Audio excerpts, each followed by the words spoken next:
नमस्कार दोस्तों, हम लोग चर्चा कर रहे हैं पंकज किशोर जी के द्वारा लिखी गई किताब भारत रत्न डॉक्टर भीमराव अंबेडकर। और हम लोग छठे अध्याय में डिस्कस करने जा रहे हैं डॉक्टर अंबेडकर के द्वारा किए गए संघर्षों की कहानी। तो चलिए दोस्तों शुरू करते हैं। उन दिनों डॉक्टर अंबेडकर प्रेस के हल्के रुख के पक्ष में नहीं थे। वह दलितों की आवाज़ उठाने के लिए एक समाचार पत्र निकालना चाहते थे। 3 अप्रैल 1927 को उन्होंने बहिष्कृत भारत द अस्ट्री साइड इंडिया नामक पाक्षिक समाचार पत्र निकालना आरंभ किया।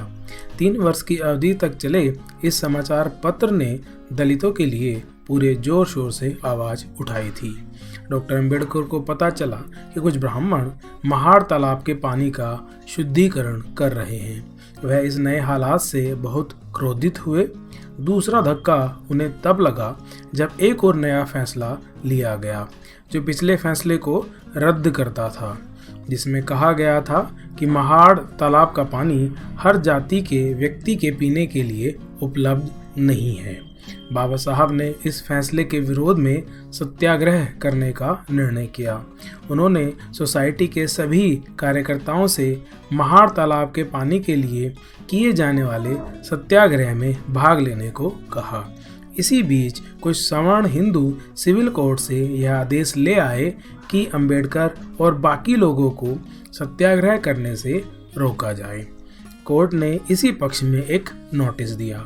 डॉक्टर अंबेडकर और बाकी कार्यकर्ता इस नोटिस की परवाह किए बगैर पैदल महाड़ तालाब पहुंचे। पुलिस महाड़ तालाब की निगरानी कर रही थी। डॉक्टर अंबेडकर जब वहां पहुंचे तो जिला मजिस्ट्रेट ने सम्मन भेजा और इस संघर्ष को खत्म करने को कहा।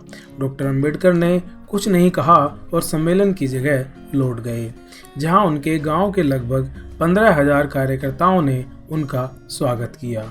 उन्होंने इस सम्मेलन की तुलना फ्रांस की उस राष्ट्रीय रैली से की जो 5 मई 1789 को की गई थी। डॉक्टर अंबेडकर ने कहा, हम भी अपने आप को उन्हीं की तरह हरकत में लाना चाहते हैं। जो रास्ता हमने चुना है वही हिंदू समाज की उन्नति के लिए सही है। हिंदू समाज को फिर से उन 2 सिद्धांतों के आधार पर चलना होगा, समानता और जातिगत मतभेद की समाप्ति का।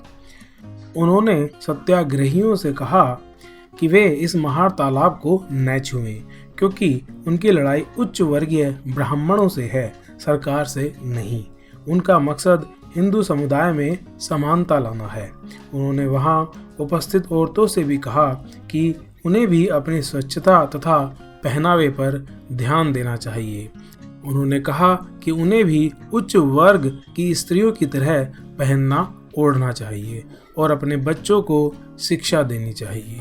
सभी स्त्रियों ने बाबा साहब की इस सलाह को गंभीरता से लिया और अगले दिन वे स्वच्छता से तैयार होकर आई।